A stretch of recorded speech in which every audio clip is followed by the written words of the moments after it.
Yo, what's good, everybody? Thank you for tuning in to another review of The Shy. This is season 6, episode 3, entitled House Party. If this is your first time coming to my channel, welcome. If you are a returning family member, then you already know what it is and what it always will be. Be sure to like, comment, share, subscribe, all that good stuff if you choose to. If not, just sit back, relax, and we're going to get right into this thing. Now, this was a good episode. I really enjoyed it. It was very slow, a lot calmer. There wasn't a lot of rah-rah, but I believe this episode was a setup for all the rah-rah that we're going to get in the further episodes. So we see Emmett and Keisha, and they are throwing their first housewarming party. And Keisha seems excited about it. And to be honest, I was excited to see her excited about something. I believe it's going to be short-lived, but damn it, we got to take what we can take, okay? Because Keisha been in a weird space, you know what I'm saying, since the beginning of this season. And I don't know what's going to happen. Now, it was Keisha decided to invite her longtime friend, Malaysia, and Emmett was going to invite his friend, Lamar, from high school. And even though it was alluded that Keisha and Emmett christened their living room couch, I think it's going to be a minute before we actually see them genuinely happy together as a couple. And I want to see them make it. Y'all, I want them to be together. I really do. But I think it's going to be a minute. And I'm nervous for them. I really am. I'm nervous for Emmett and Keisha because now I'm starting to think, like, did they move too fast?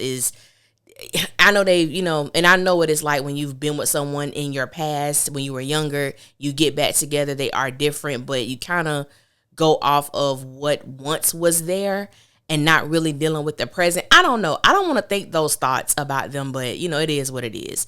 So we cut to Smokies, and Papa's crush, I can't never remember this little girl name. I think her name is Kenya, but don't quote me on that because I really don't know. She's dealing with this irate asshole of a customer, and he's going off on her. And I'm like, sir, you need to calm down. I understand you being upset because your order was not ready when it said it would be, but it's obvious that you're talking to a little girl. I know she's 19, but damn it, she's younger than you. So why you got so much static for this girl? And I can't stand men like that. Bump men. I can't stand people like that. Understand, restaurants gonna make mistakes, businesses are gonna make mistakes, but watch how you come at people. So, of course, Papa comes out and he's ready to rectify the situation, in which he does. He tells the guy that whoever took his order over the phone, they put the wrong pickup date. He was like, so for your inconvenience, I'll throw in 2 extra sides.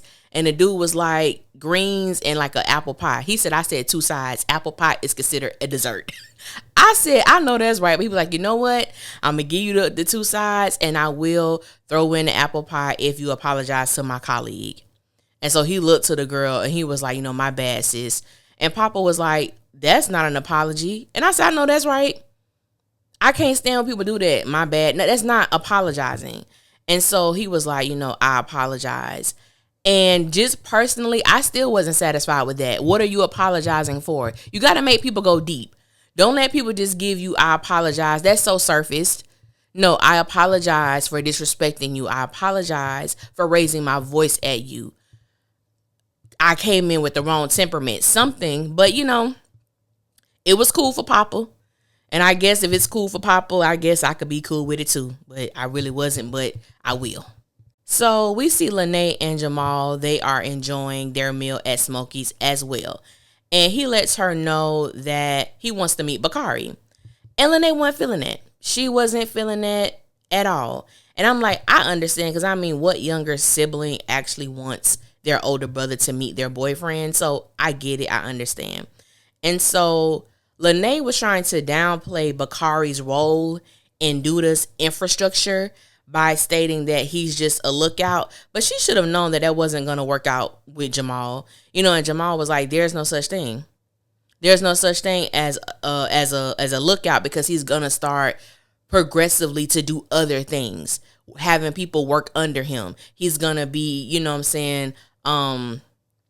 pressured to start making more money. It's going to be like you know how it is when somebody dangles something in your face. He's gonna be enticed by the type of money and the type of lifestyle that he can have working with Duda.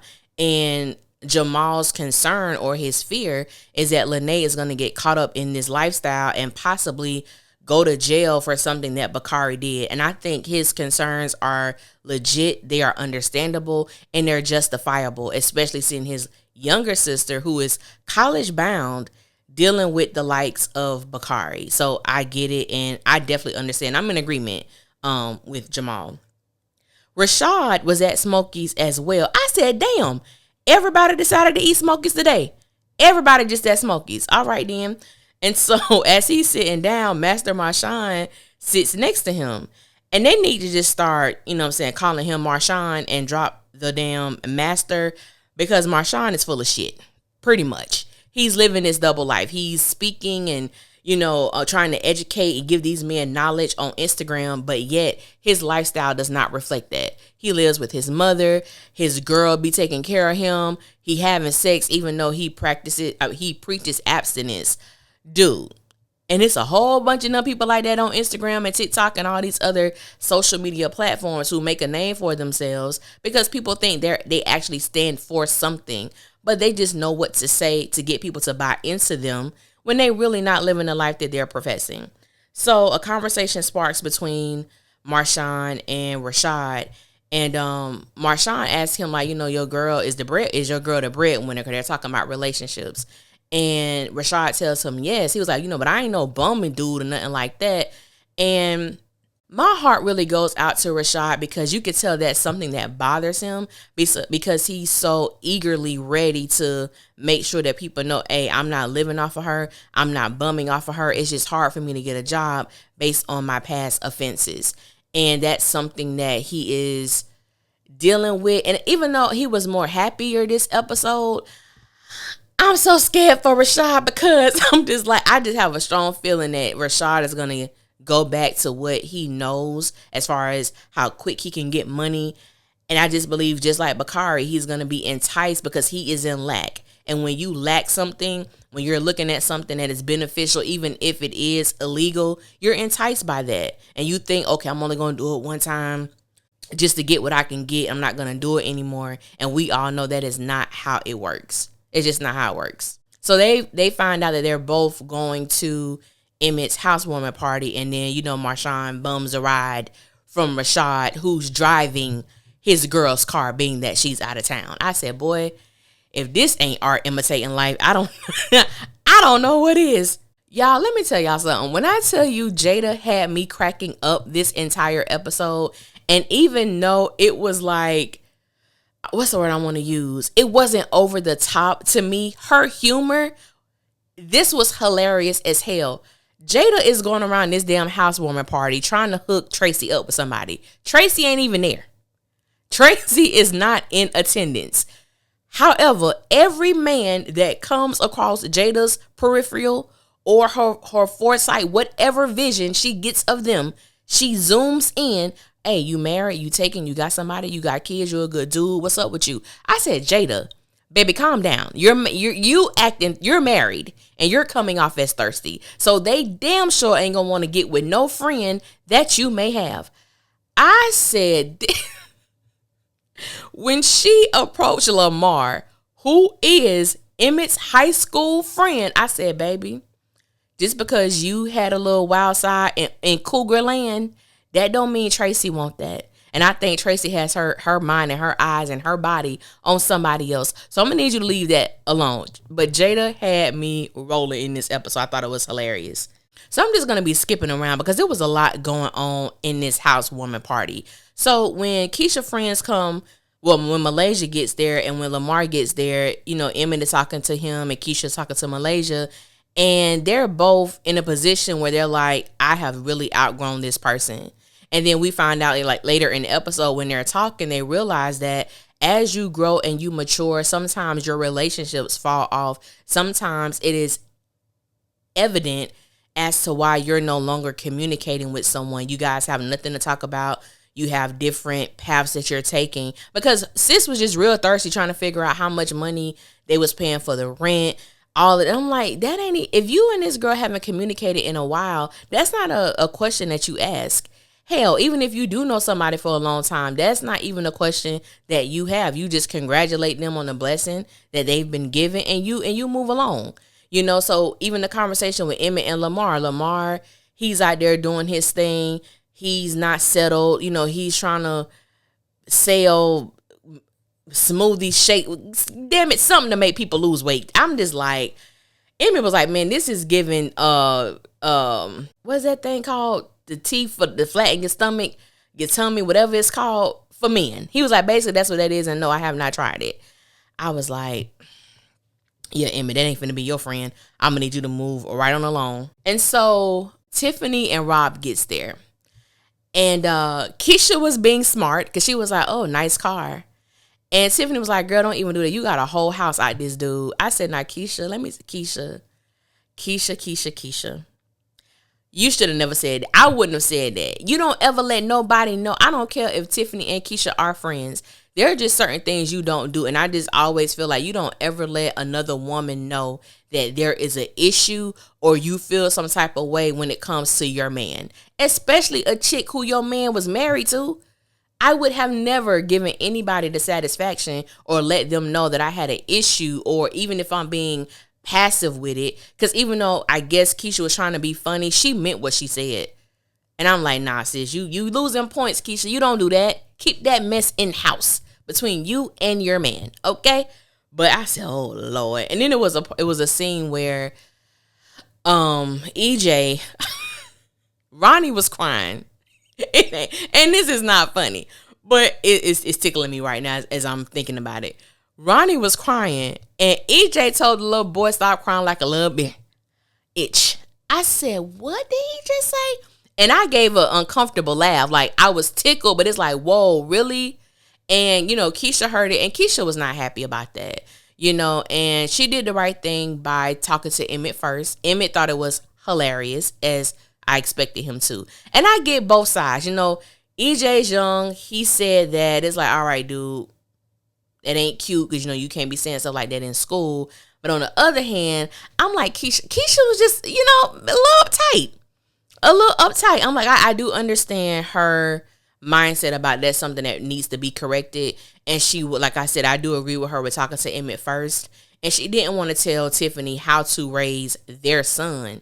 But it is a concern, and you might want to check that. So I did agree with Keisha. With Keisha. And then when they did bring it up to Tiffany, Tiffany got very upset. And I'm thinking that Tiffany took it as this was Keisha's way of trying to tell her that she's not a good mother because her son is saying, foul words and things like that. That's how I think Tiffany took it. Like, don't tell me how to raise my child. And then, of course, there was the scene after they left the party when they was listening to rap music and EJ was all in it. And in the moment she changed the station, he wasn't into the music anymore. And I'm like, yeah, you probably should be careful about the music that you play around your children. Edited versions. I remember growing up, we used to get all our music from Walmart. I lived in this little small town. And that's the only place you could get music was Walmart. And Walmart only sold edited versions of music, which I hated. But that's what we had to do. You know what I'm saying? And I'm just like, yeah, Keisha, Tiffany, he's what, 5? He shouldn't be listening to that stuff anyway. But everybody has a way how they decide to raise their kids. And I ain't trying to tell nobody how to raise their kids. But allowing your children to listen to music that is heavily drenched in profanity might not be the best thing for them to listen to. And I'm going to leave it at that. My 2 cents. And I'm going to move right on along. So we get to a scene where Emmett is talking to Kevin. And Kevin is zoomed in on Maisha. He is locked in, zoomed in. Of course, Emmett recognizes it. They begin to talk about it. He was like, I really like her. And Emmett tells him, if I had a place at your age, I would be effing all the time. And Kevin was like, you was doing that anyway in your mama house. I'm like, dude, of course, that's what you did, Emmett. You had sex all the time in your mama house, sneaking girls in and out of there. So having your own spot didn't matter because you was doing it anyway. And I'm just like, was that a foreshadowing of them telling us that Kevin and Maisha is going to have sex? I don't know. I don't want to think about it, But that's where my mind went because that's what they were talking about. And Kevin was locked in on Maisha, giving her the little googly eyes and stuff like that. And I'm like, Lord, I'm not ready. I'm not ready for this mess that's gonna happen. And so we get to Nook. Nook is so fine to me. I'm like, did I ever not pay attention to him before? I don't know. But I'm like, Nook is fine. At least to me, he is. So Nook and Rob are having a conversation. And it appears that maybe Nook and Rob were cool at one point, or cooler than what they have been. And, Rob is concerned about who could have possibly killed his uncle. And Nook lets him know that, your uncle was in debt with a lot of people, so it could have been anybody. And so Rob was like, so you don't know nothing? He was like, nah, I don't know. I don't think Rob believes him. And I think where there's going to be an issue is that Nook asked Rob what he was smoking on. So, Rob gave him some. And of course, Nook was like, this is good. Like, y'all don't mess with, do that stuff no more. And he was like, we just sell it, but like, we don't smoke it. And Nook was like, well, who y'all get this from? And he was like, somebody my girl know. And I'm like, I don't even think he should have said that much. I don't think he should have said that much because now you've put Tiffany in the midst of this. I would have just said, somebody around the way or something like that or whatever. But I'm like, oh, Lord, I think something going to happen with this because Nook is loyal to Duda. So, of course, it's going to come up in conversation. And I think that's definitely going to be a problem. Speaking of Nook, I totally forgot in a sense that Nook and Keisha dated. I really did. I don't even remember them really being together. I got to go look back in past seasons because I know they did date, but it just it wasn't a thought at the time. Now, a lot of people don't like Nook, but I will say I did appreciate his conversation with Keisha. And it really did show that this thing was eating away at him. And you could be a cruel person. You could do some foul things. But when it hits home, things start to shift. And so I really did appreciate the conversation he had with Keisha, letting her know that, he sincerely apologized. And if he just would have, got her when he was supposed to, none of this stuff would have happened. She would have never been kidnapped and she would have never experienced the things that she experienced. And she was like, yeah, like, where were you? And, she was like, well, I'm here now. And it looked like they had a little moment. I don't know what that moment was, but they did have a moment. And it appeared that Nook was finna go in to hug her. But that's when Emmett, showed up and it kind of disrupted the little moment that they had. So I was like, what's finna happen with this? Keisha, don't do it. Follow Nook. Leave Nook if you buck alone. Because you still following him on Instagram, which they made note to bring that to our knowledge last episode. Now y'all done had this one-on-one. Y'all, I don't like where this going or the possibility of where this could go. I just don't think that was an accident, letting us know that Keisha still follow him on Instagram, and even viewing his story, and then now them having that one-on-one conversation. I don't know, y'all, but we gonna see where it go. But speaking of Emmett popping up out of nowhere, so when Duda arrives, Duda hands him a gift, telling him to open it up, but don't open it up in front of everybody. I guess we all kind of figured it was a gun, which it was. So, Emma was like, I don't need this. And Duda was like, every man should be able to protect their family just in case something happened. And Emma was like, well, who would want to hurt my family? You know what I'm saying? Which was a legit question to ask. So he's in the room and he's pointing this gun in the mirror, seeing how he looked. I said, Emmett, put that damn gun away. Put that damn gun away. This is not you, sir. This really isn't you. But he puts the gun in his drawer. As he's coming out of his bedroom, Darnell is there, and it startles the hell out of Emmett. And, Darnell was like, he was looking for the bathroom or whatever. I'm like, nah, this dude lying. Because even when Emmett walked away, Darnell was still standing there. So we find out that Darnell went in there. They didn't show that part. Darnell went in, took the gun. As Duda is leaving the party, he tells him, if anything happens to my son, his girl, or his kids, I'll kill you myself. Don't let this earpiece fool you. And took the earpiece off, like, and held up his shirt to let him know that he had the gun. And he was like, my son won't be needing your housewoman present. I said, well, damn, okay, Darnell. All right. Now, he's a father and he's being protective of his child. So I do understand that. But your son is a grown-ass man who is intentionally and deliberately making these horrible-ass decisions about his life that can affect his family and about his professional occupation that can affect his family as well and who he's getting into business with. Duda is not putting a gun in his head. He's not forcing Emmett. Emmett is gradually, getting deeper and deeper into this thing with Duda. And I'm just like, it's not looking good for anybody involved. And so speaking of Duda, he has a run-in with Victor at the party.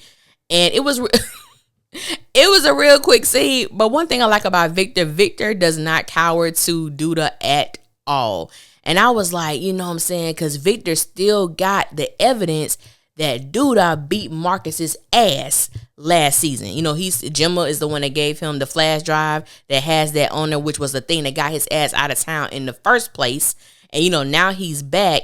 But I'm just like, yeah, Duda ain't gonna try Victor. He got too much on him. Like, he actually has physical evidence of what Duda has done. So they had their little moment, their little tough moment or whatever the case may be. And I'm like, damn, Lou James is so fine. Oh, my God.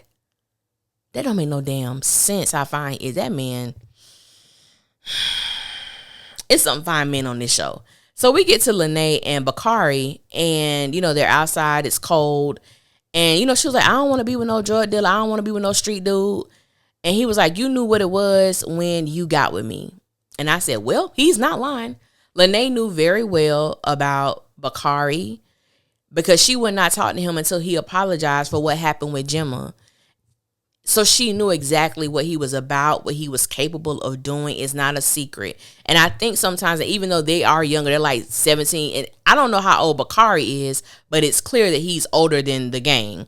So, he's older than Kevin and all of them. So I don't know his age or whatever. But even though they're young, when you are even getting into your adulthood and you begin to get involved in relationships, I don't know why men and women do it. When you think that the truth about someone and you think just because they're with you, they're going to have this miraculous change of character simply because they're with you. No, they are who they are. And you just put yourself in the equation or put yourself, in danger, but they're not going to change simply because they're with you. If they don't have the motive or the drive to become a better person, they're not going to do that. They're just not. And so they have like a little moment or whatever. And then later on that night, Bakari texts her and asks her to come outside. She says no. He asks please, and then she ends up coming out and she invites him in. And so, she asks him, like, how long you plan on doing this? And he says not long, just until I'm able to get off, Papa's couch. And I'm like, that don't work because it'll never be enough. It'll never be enough. Even when he has enough to get out, unless something drastic happens.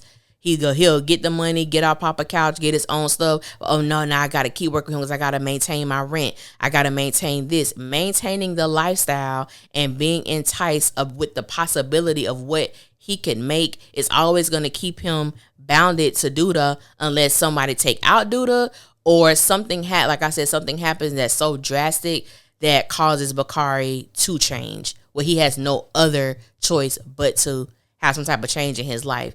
So I'm like, we gonna see what happened with that, baby. I want Lynnae to leave him alone. I do not want her with that dude, period. So we see Keisha mama. I don't know why this lady annoys me so much, but she's, kind of upset that Keisha didn't talk to her about it. She, feels like Keisha and Emmett may be moving too fast. Now, as a mom, I understood everything this woman was saying.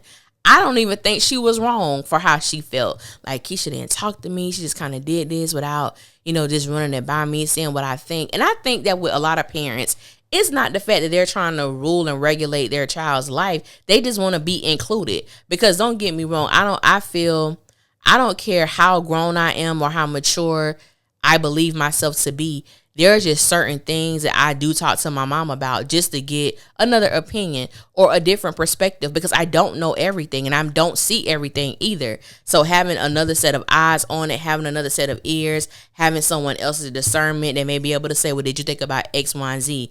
And I'm like, nah, I thought about everything else in the alphabet except the last 3 letters. So it's great to have somebody you can bounce stuff off of. And I'm not saying that Keisha's mom is the best person to do that with. but she can provide a different perspective that Keisha may not have thought about. And I think that's what Keisha got so upset. Not that her mom was wrong in any way, but it was like, maybe mom is speaking some truth to you. Like, are you happy? And I thought that was a legit question. Are you? Because based on what we see, Keisha doesn't appear to be happy at all.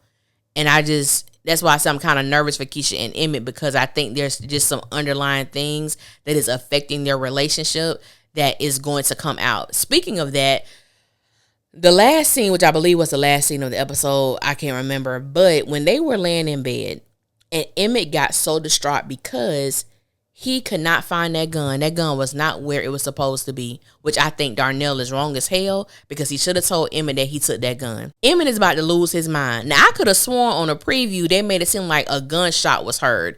I'm glad that wasn't the case, because my heart dropped thinking that something may have happened to one of those kids that found it and, accidentally did something. But that wasn't the case. And then when Keisha asked him, like, what was going on, and he was like, nothing. And she said, Emmett, don't lie to me. What is it? I said, now, both of y'all lying. Both of y'all lying to each other, because Emmett asked Keisha what was her and Nook talking about, and she said nothing. First of all, ain't no nothing.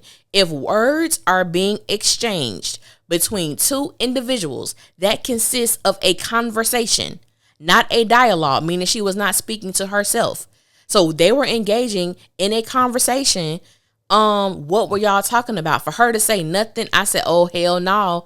That made me think, something in the milk ain't clean. Why are y'all being dishonest with one another? I'm not sure, but I didn't like that, because it makes me think that they don't need to be together right now. We can't be honest. And the fact that Keisha is demanding honesty from Emmett, but she's not doing that herself, that is a flag. That is a crimson red flag. Keisha, you can't demand something that you yourself are not willing to give. I'm sorry. That's just not going to work in a relationship. Now, one thing that was interesting too, I forgot to mention, this whole thing with Fatima and Keisha. Fatima was admiring Keisha's art. And, Keisha was telling her, that they know someone has an art gallery, and art doesn't always have to cost like an arm and a leg. And Fatima was telling her about this girl she know where she get discount stuff from. And they was like, yeah, we going to have to go together. And Fatima was like, yeah. I said, now, I was not expecting any type of friendship or them to become associates in any way. I said, but I'm going to see how this pans out. Keisha did tell Fatima that Emmett gave her a budget when it comes to like art or whatever. And so later on, we hear a conversation between Victor and Fatima where Victor wants Fatima to move in. And she was like, move in? What about your brother? Speaking of Jake, we didn't see Jake or Gemma in this episode here. And so he was like, well, he going to be moving out soon. And I got to keep remembering, like, damn, yeah, these kids about to graduate high school. They about to be 18. Jesus. But she was like, well, I want to redecorate. And he was like, yeah, do what you got to do. And she was like, and I want a budget like for art. So you can already tell like Keisha's influence was rubbing off on her. But I was like, move in, baby.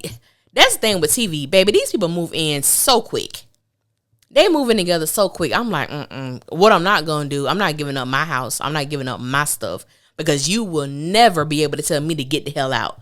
That is something no one will ever be able to tell me, Alicia, get the hell out. No, sir. You will never. You will never. But I think this was a great episode, and I hope I probably didn't remember everything. If I didn't, y'all can put it in the comments. But this was a great episode, and to me, it led up to the mess that's about to happen and all these other things that's about to come out the woodworks when it comes to the different dynamics and the different blow-ups and people getting deeper and deeper into this life of crime. So I'm excited for episode 4, especially after seeing the preview. I'm excited about it, but I want to thank you guys for listening. Until next time, I will holler at y'all later, and y'all be safe out there.